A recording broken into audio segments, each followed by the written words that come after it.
All right, let's get into the RPKM. It's classified as an LMG. It's really more like an assault rifle. It's almost like an in-betweener of the two. In terms of rate of fire, it's a little bit on the low side, slow side for the LMG class. The bullet velocity is also a little bit slow.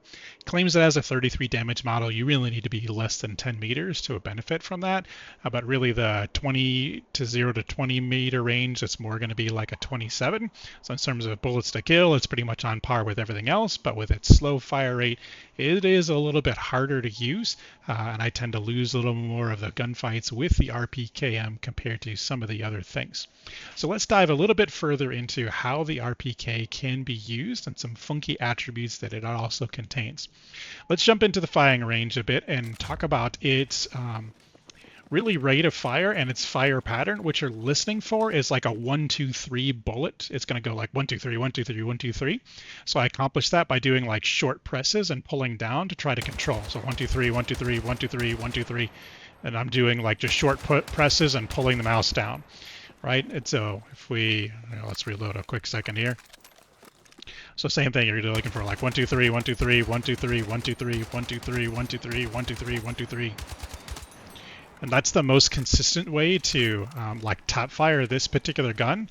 I didn't find much better success just quickly tap firing it. You can quickly tap fire, but with every initial bullet, there's a lot of kick the gun has, which we can put a few attachments on to be able to mitigate some of that. And then also there's definitely a pretty severe penalty when I'm sort of juking back and forth when I look at shooting at range. And so up close, it doesn't really matter, like 1 2 3 1 2 3, and like we can take everybody down. But the further out you go, you'll notice it's got like a stiffer penalty for you, of where you'll see some of those trace bullets, or especially this guy way back there. When you think about moving with this gun, because it has so much kick to it, it doesn't have a lot of left and right kick to it, but more of the up and down and vertical, which we can control to a degree with some of the attachments. So just keep that in mind when you think about its particular playstyle.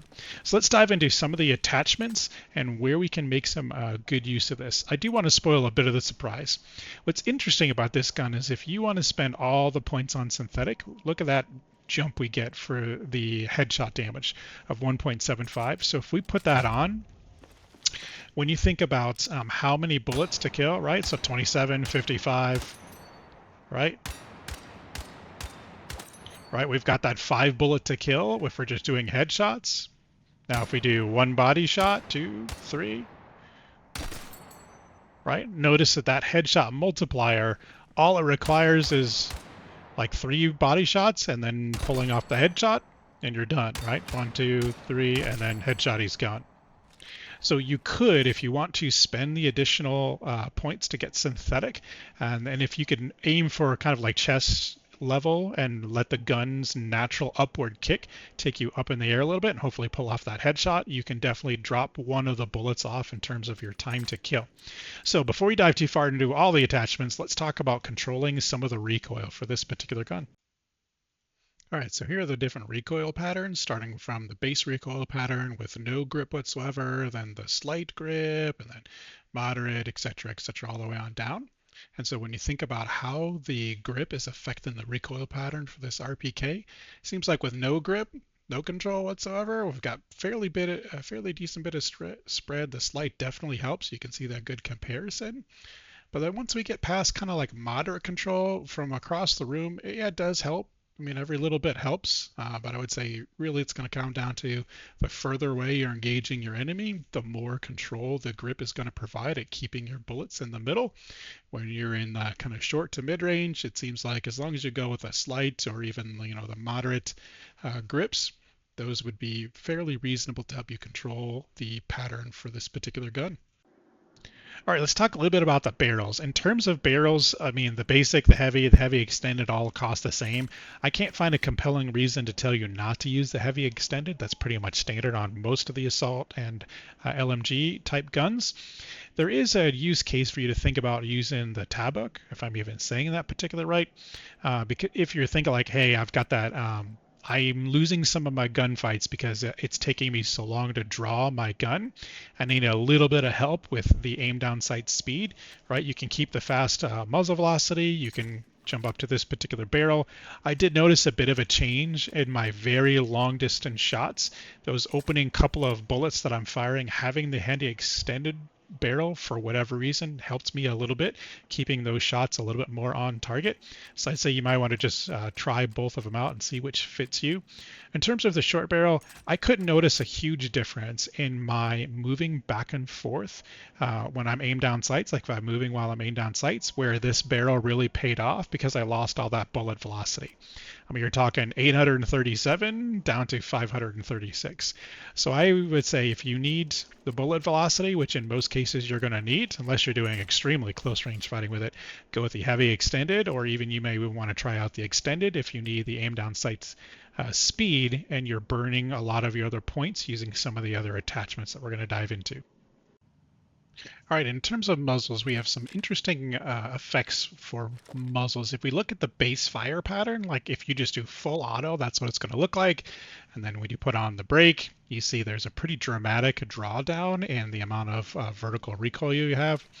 I will jump you over to the end where you have the linear comp. I don't feel like the linear comp is really worth it. Doesn't seem to do a whole lot of difference between the full auto pattern with no muzzle whatsoever and the linear comp. It's because the gun already has a pretty solid straight up and down recoil pattern. When you think about your suppressors, if you go for the standard suppressor and then you've got the long suppressor, the CBQ, and the lightened suppressor, all three of them seem to do a decent job. I would say if you, like it says in the description, the long suppressor and then also the lightened suppressor seem to do a pretty solid job at helping you in terms of your recoil. But when you think about just the CBQ suppressor versus like no muzzle whatsoever, you can definitely see like all of them are going to help to a degree. So it's going to be to a degree personal preference when you think about full auto spray and pray for this particular gun. Now, if you can use that fire pattern that I gave you, that 1, 2, 3, 1, 2, 3, 1, 2, 3, when you took a look at how the muzzles are going to shape that particular fire pattern, to me, it's like there's no real noticeable difference. So in terms of whether you need the recoil control and when it comes to the muzzle, and you're going to be really good about that fire pattern of like 1, 2, 3, 1, 2, 3, 1, 2, 3, the muzzle really doesn't make much of a difference. Now, again, I'm only shooting from across the room, so it's not like we're shooting at some guy that's 100 meters out.